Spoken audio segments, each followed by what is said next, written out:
No, because when I started out as a music photographer, I barely knew how to use my camera.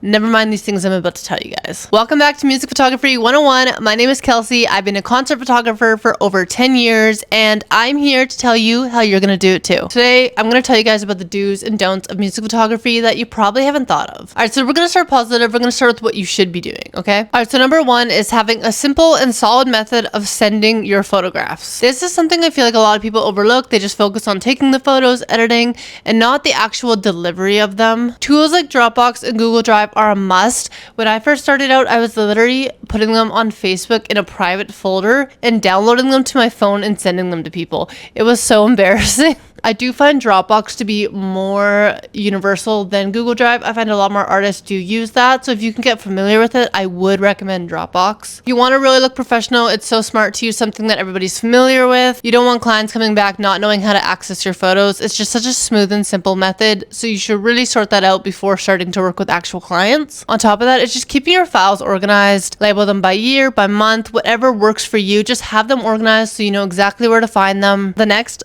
photograph the drummer. Okay, if you are photographing a band, do not forget about the drummer. Now, this can be really easy to do if you're shooting the first three, you don't have all access, you're just in the pit, and I get it, the drummer is far in the back, they're hard to reach, but I guarantee you, if you get some awesome shots of the drummer, they will be so appreciative and they will remember you. Everybody forgets about the drummer. It's so sad. All right, so on to number three, learn how much you can push your ISO on your camera. So for those who don't know, the higher your ISO is, the more light is allowed into your camera. However, the more grain is introduced as well, or noise. The first show I shot, when I did not know how to use my camera, I cranked the ISO so high. I was like, oh my goodness, the photos look so good, because they did look good on my like tiny sensor. I put those onto my desktop to edit them, and they were the grainiest photos you'll ever see in your life. And that being said, each camera handles noise differently. So when I was shooting on a crop sensor camera, I found I could only push my ISO up to like 2500 before I got way too much noise. Whereas the camera I have now, which is the R6, I can push the ISO up to like 4000 before it really starts to bother me. That's also with my editing technique. I know there are denoisers and stuff like that, but I promise you, you can only do so much with AI, and it is so much more important to get a better photo in camera and be able to edit it than just trying to fix it in post. It just makes it more helpful down the line when you're trying to shoot a show that's really dark and you're like, okay, well, I know that if I go past this ISO, it's going to get difficult to fix. That kind of thing. And then the last thing I want to say, remember, it is not your show, okay? It is not your show. As a music photographer, it is your job to go in, get those sick photos, do your job, I get it, but be out of the way. I have seen this before and it drives me insane.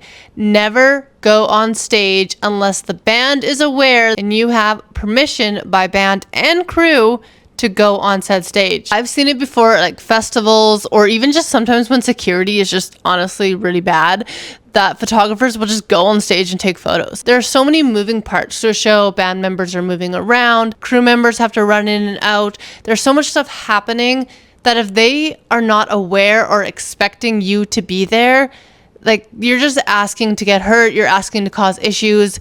Never go on stage without permission. It is so disrespectful, first of all. And then if you are given permission, obviously keep an eye out where you're going. It helps if you know the show, because then you know where you should and shouldn't be at certain times. Obviously, it varies artist to artist, but just don't be the center of attention. I mean, sometimes the artist wants you out in the middle of the stage. That's totally fine, obviously. But read the room, know your artist, and just don't be there if you're not supposed to be. This is also why you'll see so many photographers and crew members just wearing all black, because they're trying to be invisible. They want to hide in the shadows. They don't want to be seen.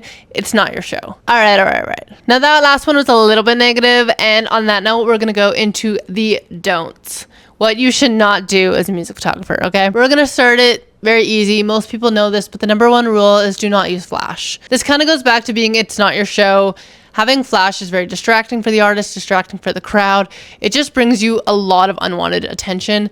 Now, once again, artist by artist, sometimes the artist will be like, hey, you can use flash, that's okay. If you have their permission, do what you want, but also just kind of keep in mind that it is really distracting. And thankfully, I did not learn this one the hard way, because if you use flash without permission, no one is gonna like you, and you might get kicked out of a show. All right.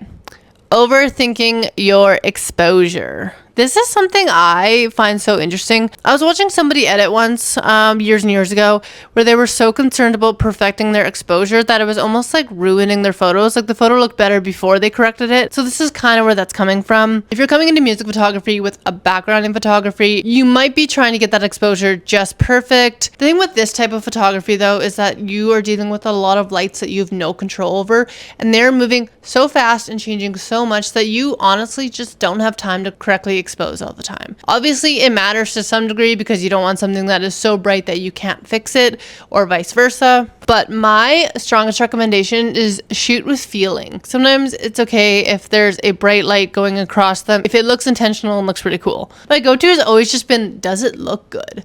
Because at the end of the day, that's what really matters. And yes, like it is important to edit some true to tone depending on your style, but it's also okay to get very creative with it and to have fun. So stop overthinking the exposure, stop overthinking all of those camera rules, and learn to break out of that a little bit.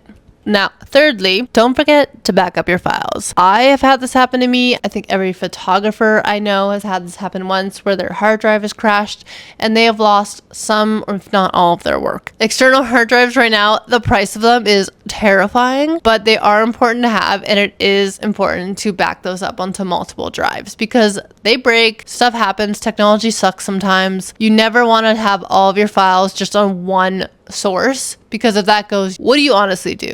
Especially when you're starting to work more with clients. When I get home from a shoot, I take all the stuff off my SD card and I back it up onto a drive, and then I have a second backup and those go onto there. So I will edit off of like my smaller like SSD external drive that's quite quick, and then I will back the rest of them up onto a second drive that just sits at home, and that way if one of them crashes, I have them somewhere. And then the last but definitely not least, something that might even get you hired more, is delivery time. Do not take too long to deliver your photos. Music photography is very fast paced. These artists are playing 5 shows a week sometimes, and respectfully, nobody cares about your photos from 2 weeks ago. Now, if you have the best shot ever, or if you want to share something from the past, nothing wrong with that. But when you're delivering those photos to your client, some of them might even want them the night of. And if not, there's usually a maximum 24-hour timeline. This isn't wedding photography. You can't take 2 to 3 weeks. You really have to go in, edit them, and send them off right away. Think of it from the artist's perspective. They just played the show. They had a great time. They want to post moments from the show right away, so then the fans that were there can be like, oh my goodness, I was there. They can share them, blah, blah, blah. This also helps when they're on tour. It just promotes their shows in real time. So maybe somebody that's in the next city, you'd be like, oh my gosh, like that looks really fun. I'm gonna buy a ticket for 2 days from now. Like, it's very fast paced, and you need to be very quick on your delivery times. Also too, if you wait like a week to share them, they might even have photos from other photographers from other shows, so they're probably gonna be posting theirs, they're gonna be sharing theirs, and they're just not gonna care about yours that much. Unfortunately, just it is what it is. The timelines are always super tight, so just be aware of that. You really have to dedicate your time for it, and your turnaround has to be quick. So there you guys have it. Those are my top do's and don'ts for music photography. If you have any yourself that you want to share, please do. Or if you have any questions, let me know. I would love to answer any questions you guys might have. And I will see you in the next one. Okay, bye.